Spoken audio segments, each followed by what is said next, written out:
Chapter 2 is called Wilbur. Fern loved Wilbur more than anything. She loved to stroke him, to feed him, to put him to bed.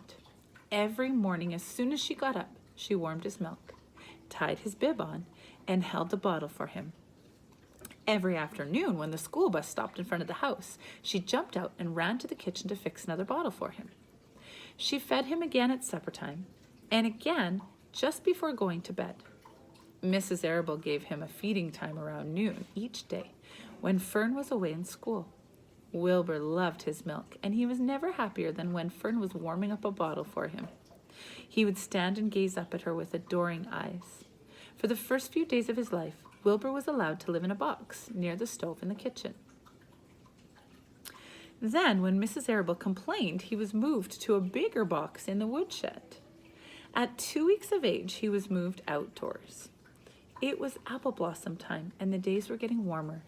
Mr. Arable fixed a small yard specially for Wilbur under an apple tree, and gave him a large wooden box full of straws with a doorway cut in it so he can walk in and out as he pleased. "Won't he be cold at night?" asked Fern. "No," said her father. "You watch and see what he does." Carrying a bottle of milk, Fern sat down in the apple tree, under the apple tree, inside the yard. Wilbur ran to her, and she held the bottle for him while he sucked. Then, when he finished the very last drop, he grunted and walked sleepily into the box. Fern peered through the little door.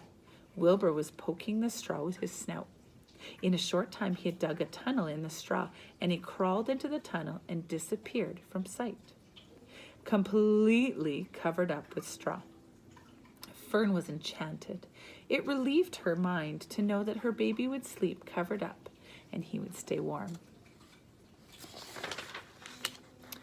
Early morning after breakfast, Wilbur walked out to the road with Fern and waited with her until the bus came.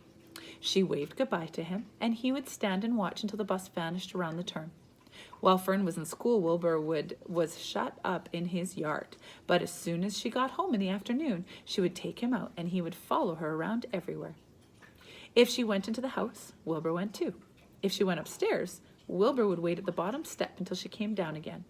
If she took her doll for a walk in the doll carriage, Wilbur followed along. Sometimes on these journeys, Wilbur would get tired, and Fern would pick him up and put him in the carriage alongside the doll. He liked this.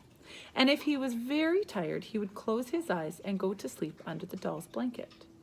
He looked cute when his eyes were closed because his lashes were so long. The doll would close her eyes too, and Fern would wheel the carriage very slowly and smoothly as to not wake her infants.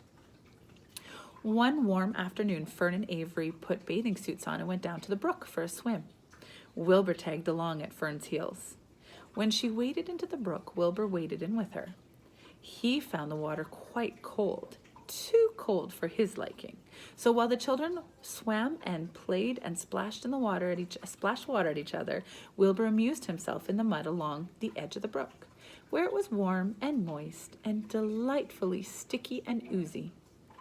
Every day was a happy day, and every night was peaceful.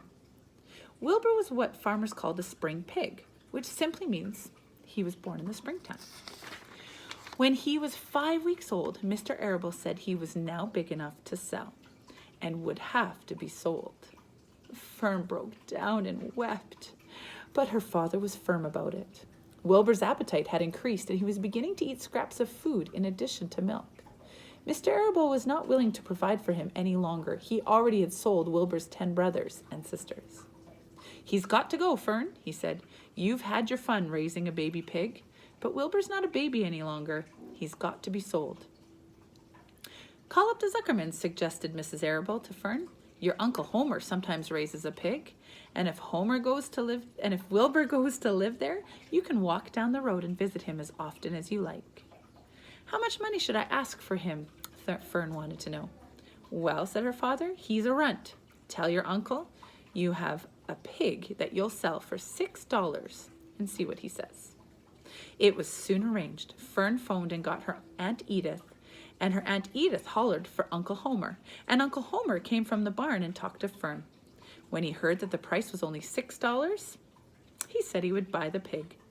Next day, Wilbur was taken from his home under the apple tree and went to live in a manure pile in the cellar of Zuckerman's barn. That's the end of chapter 2.